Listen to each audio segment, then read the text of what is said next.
Hello and welcome back to the channel. So today's video, it's been in my DMs so many times and it's actually what I coach a lot of people on. And it's when you are stuck in between who you are becoming and who you are letting go of.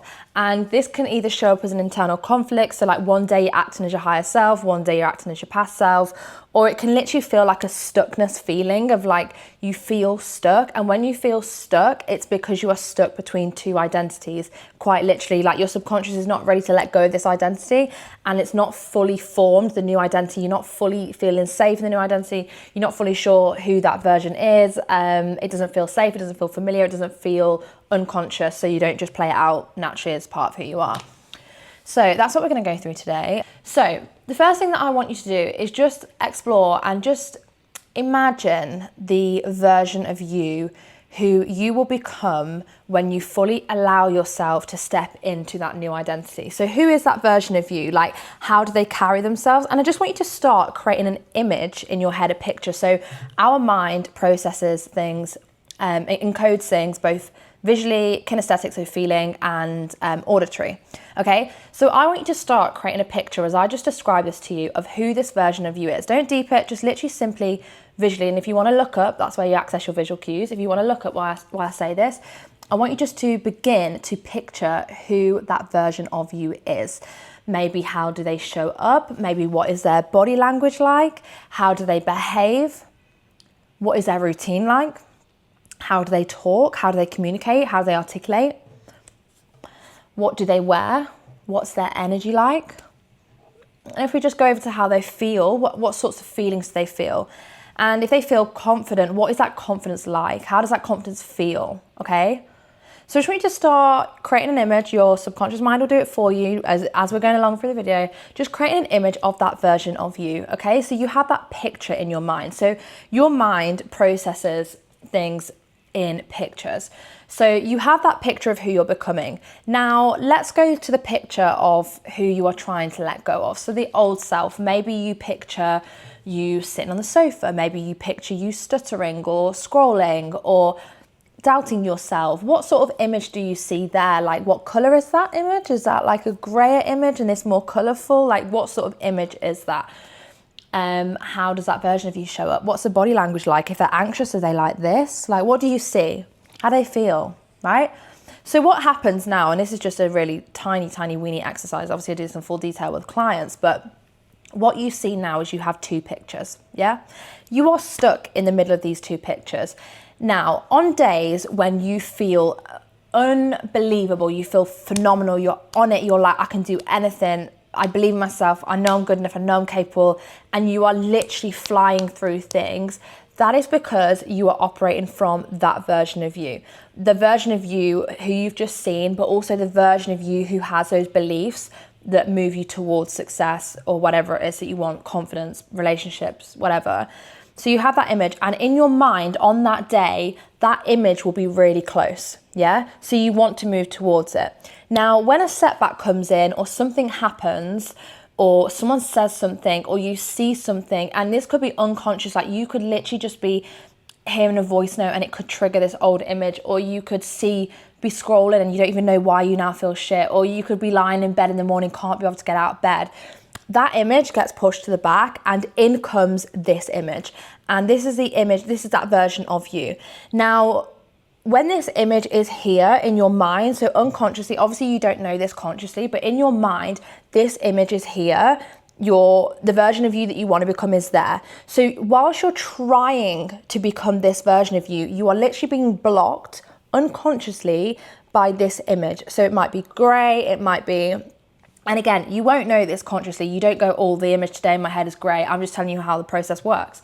So this image will come in and then you are, instead of being pulled towards that desire, you're like, whoa, we need to hold back. Like this image like makes you pull back, yeah? Because this image isn't congruent with this image and the success that you want and the version that you want to become. So you'll find yourself procrastinating, self-sabotaging, scrolling, whatever that is, and whatever those behaviors are, or doubting yourself. And you wonder why some days you can be on it and so confident and like tick those boxes and everything. And some days you are like the complete opposite person. And that is why, because you fully haven't let go of this image and this version of you and this identity and fully stepped into it. Now, the difference between the two images, the reason why you haven't done that is I want you to think of this. In fact, let me just go through the beliefs first and then I'll go through the box. So the reason why you haven't done that is because this image, so this version of you, the old self, let's call it old self, right? The old self holds some beliefs, and those beliefs run in the program unconsciously. They're probably not your beliefs. You probably took them on from school, from parents, from events that you've seen, experienced, whatever it is, yeah? So when you are on it and things are going really well, you have to return back to this old program because it is still there. And your brain likes to get you to act in a way that is in accordance to what you believe. So yes, you could be on it and you could be smashing it, but then your brain goes, hold on a minute, you're not good enough to do that. Come back here, let's get back to safety. This is who we are. It's called cognitive dissonance, where basically your mind doesn't like you to act in a way that doesn't align with who you are. So for example, a shy person won't suddenly go and act really confident around their friends because that's not congruent with who they are, right? And it's the same with this. So if you start acting like your higher self and start becoming that version of you, but you still hold some of these old programs and some of these old beliefs, your mind's like, hold on a minute, come back here. That's not what we believe. We don't believe that we can handle it. Why are you handling it so well? We don't believe that we're not going to lose it all. Like, why are you going so fast? We don't believe that we're capable. Like, why are you actually doing really well at this? Why do you believe that you're good enough? Why do you believe that you deserve that? Are you joking? You don't deserve that. Come back here. So that's what it is. So you get pulled back by your old beliefs into your old self. Now, when we reprogram these beliefs, so we get to the belief, we break through the belief instead of breaking through the behavior, because at the moment, what you try and do to change is you change the behavior. So the behavior is at the top. So you have your belief, which creates your thoughts, which creates your feelings, which creates your behavior. Now, you try and change your behavior to get to your future self, and it only lasts a while. You push through the self-sabotage, you push through the bad habits, you try and rewrite your to-do list, replan your week, replan this, re-strategize this to get into the new self, but the belief is still there. So whilst you try and change the behavior, the belief is like, whoa, come right back, because your belief is stronger than your conscious behavior, because belief is unconscious. What you choose to do is conscious until it becomes unconscious. So we break the belief at its core. Now, what do you think happens when we break that belief? Like, if I was to break your belief and fully smash through your ceiling of not being able to handle it, not feeling good enough, not feeling like you deserve it, if you were to fully believe that you deserved it, that you were good enough for it, that you could hold it, that you could handle it, that you were loved, that you belonged, I don't know, capable, whatever the belief is, smart enough, knowledgeable enough, If you believe that, if we broke that belief, you would instantly step into that new self, because there would be no old belief holding you back to the past self. Does that make sense? So when we break those beliefs, people naturally step into that identity of the version they want to become. And when you are in that identity for 90% of the time instead of 50% of the times, therefore you're operating at 90% of the time, you're behaving like them 90% of the time, you're believing like them 90% of the time, the thoughts are there, the decisions are there, the fast clarity, action, you name it, is there, your results become a lot quicker. And I'll tell you why they become a lot quicker, because when you are in the new and you are believing that, fully wholeheartedly believing it at your freaking core, when you believe you deserve it, let's just say the old self pushed away good people, pushed away success, pushed away money because they didn't inherently believe that they deserved it.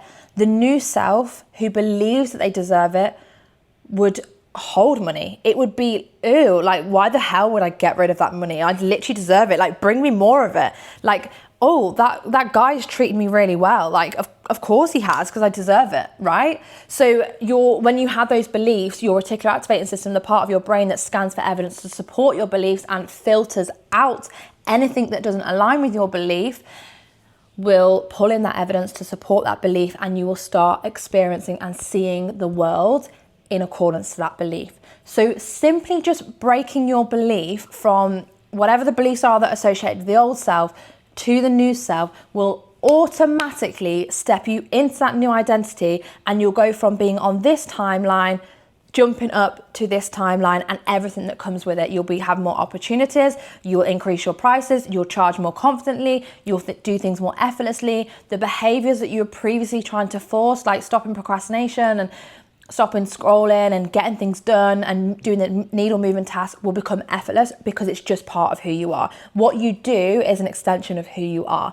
So the biggest thing, if you want to have a complete identity change and let go of this version of you, step into this version of you, it's 100% breaking your beliefs. And I'm going to put my belief breakthrough, which is what I use on my private clients, the CEOs, the millionaires, the athletes, the actors that I work with. I'm going to put it below and you can use it, and you can use it on multiple beliefs. Now, the second thing that I want to say before I leave this here is that when you are stepping from one version of you to the next version of you, I want you to think of these as like two boxes. So your old self is in this box, your new self is in this box, you're somewhere but in between, right? In order for you to go from this box, and what I mean by box, I mean identity, behaviors, habits, environments, your reality, what you experience, how much you charge, what clients you get, everything, how you perform, how you show up, in this box, and then the new box, right? In order for you to move seamlessly into the next box, into your new identity, your new reality, your new behaviors, with ease, right? You want to start pulling things that you would do and feel and experience from this box into this box. Does that make sense?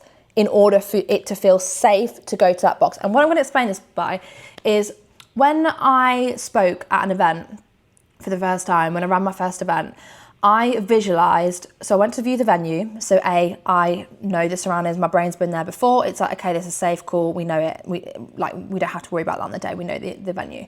I then visualized what it would be like to talk there and the whole audience hearing me and listen to me and how I would show up and like what my body language would be like, how I would talk, how I'd articulate, how I'd get the room going, like my energy, like all of these different things. I would visualize that, I would play it out.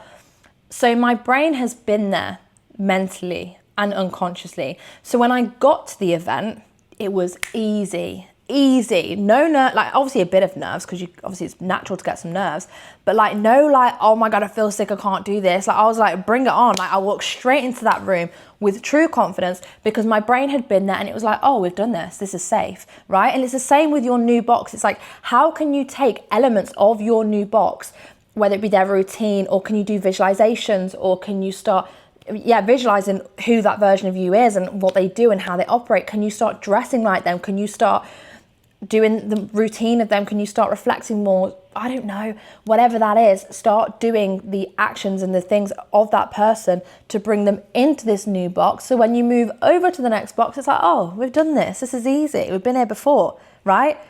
So that's my suggestion to you. So I hope this video has helped you. Go and step into that bloody new box, and I will see you in the next one.